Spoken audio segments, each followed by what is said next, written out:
Oi? Pode, irmã. Uma pergunta.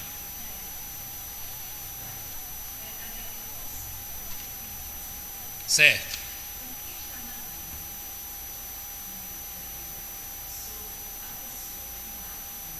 Uhum. Sim, a irmã quer saber sobre matar uma pessoa e se suicidar. É isso? Então vamos lá. O que é que está na Bíblia? Não matarás. É ou não é? Não matarás só se aplica a eu tirar a vida do outro ou a minha também? Se eu tiro a minha, também é matar? É. Então, parece que está na Bíblia é que matar é só se referindo a eu tirar a sua vida.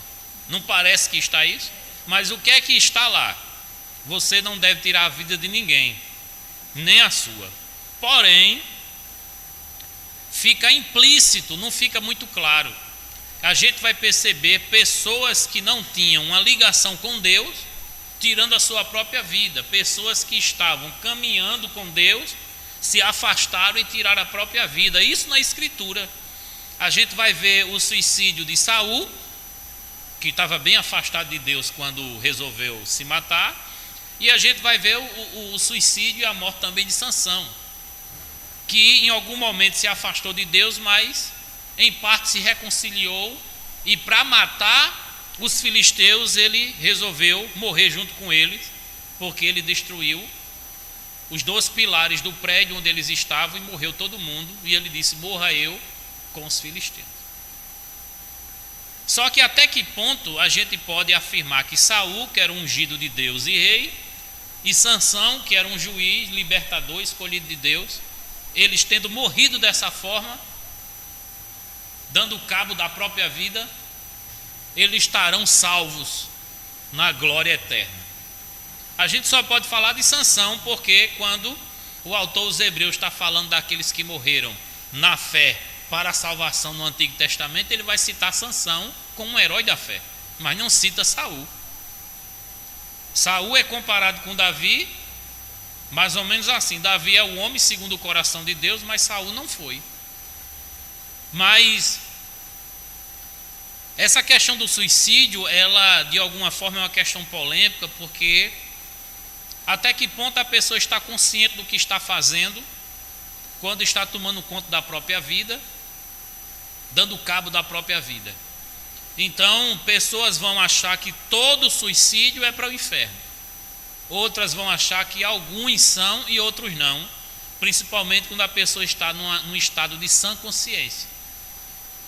Mas quantas depressões, né, levaram as pessoas a um surto psicótico e, além de matar, às vezes até a própria criança, como é a depressão pós-parto, né? Não tem isso, né?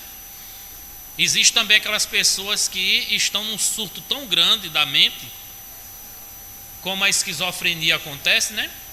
E aí a gente vai perceber que está fora da realidade, a mente não está cônscia de si, nem da realidade presente, é capaz de matar qualquer pessoa ali, inclusive a si mesmo. Pode acontecer isso? Pode.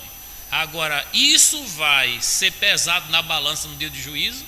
Eu acredito que sim, mas não dá para a gente fechar a chave dizendo que tal coisa justifica e tal coisa não justifica.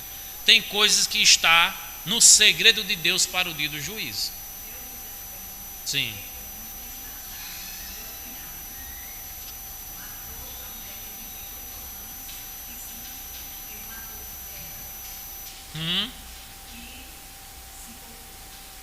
O seu cunhado. Aí o casal morreu. Aí ele matou a esposa e se matou no mesmo momento. Uma traição. E aí então tem duas coisas. Não aceitou separação e tinha um caso aí de traição comprovado, né? Aí ele achou por bem acreditar que a solução para isso, se não é minha, não é mais de ninguém, vou matar. E como sem ela eu não consigo viver, eu vou me matar. Muito típico de coisa assim do mundo. Não é coisa sem instrução divina. Mas frequentava a igreja? Entendi. E ela?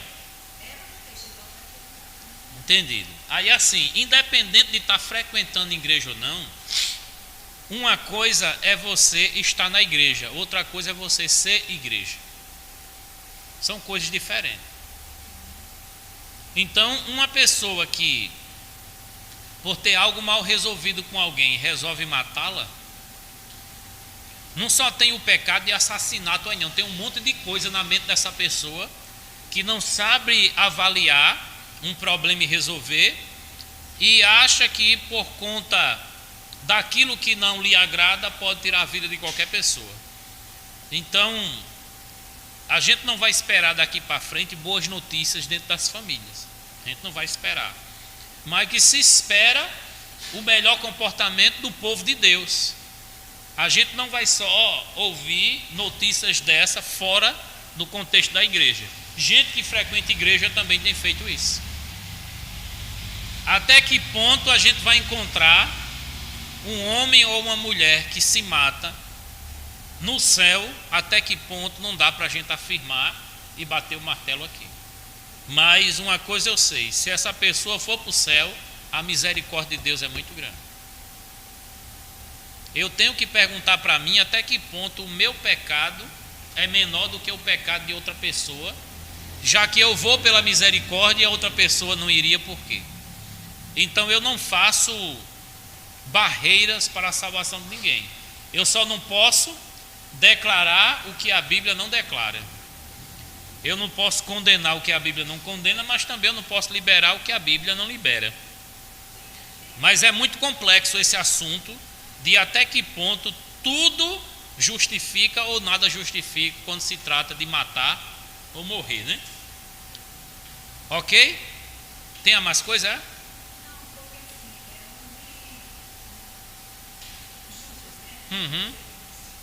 É.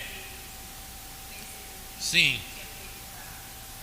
O apóstolo Judas Iscariotes.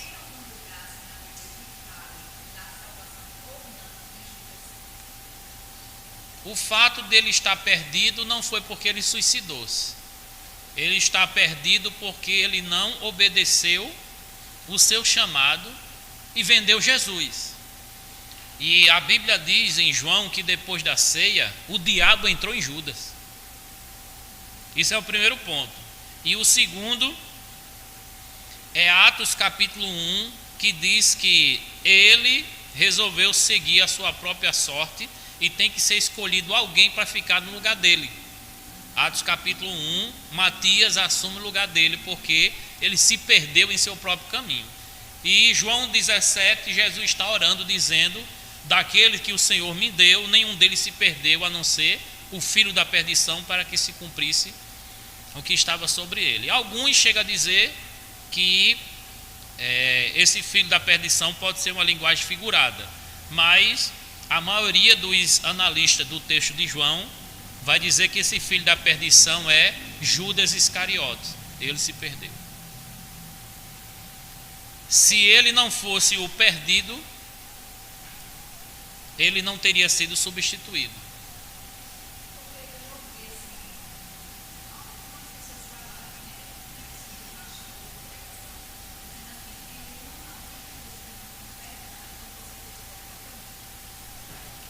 O pecado que não tem perdão na Bíblia, que é muito claro, é a blasfêmia contra o Espírito Santo, né? Aí alguns vão dizer que o suicídio, a razão de alguém se matar, também não tem perdão, porque aí eles vão usar o texto de Coríntios, eu acho que é 3,16, que diz que o nosso corpo é templo do Espírito Santo, e se alguém destruir o templo do Espírito Santo, Deus o destruirá. Mas vamos lá. O casal que você citou era templo do Espírito Santo? Até que ponto o Espírito Santo morava neles, tinha uma convenção genuína? Aí até que ponto a gente vai dizer que essa é a justificativa deles irem para o inferno? Eu acho que a condição que eles estavam levaram eles a fazer isso, porque eles não consultaram a Deus, nem para uma coisa nem outra. Ela para trair e ele para matar. Então foi consequência de uma vida sem Deus. E a vida sem Deus leva ao inferno com suicídio ou sem suicídio. Está claro aí? É lamentável, mas isso pode acontecer na família de qualquer pessoa aqui. Não é verdade? E aí você está contando a história do seu irmão, que é doloroso demais poder dizer. Ou do seu cunhado, né? Então, ela é que é a sua irmã? Sim, então seu esposo tem um irmão que se matou e matou a esposa. É triste demais isso. Mas, daqui para frente, com essas crises emocionais que tem assolado o mundo, na Europa, por exemplo, tem acontecido muito o suicídio por conta da depressão. Aí até que ponto a depressão justifica dar cabo da vida, e como isso vai ser pesado na balança de Deus, a gente não pode falar por Deus nesse aspecto. Mas a gente tem uma noção de que não é uma coisa que agrada a Deus tirar a própria vida.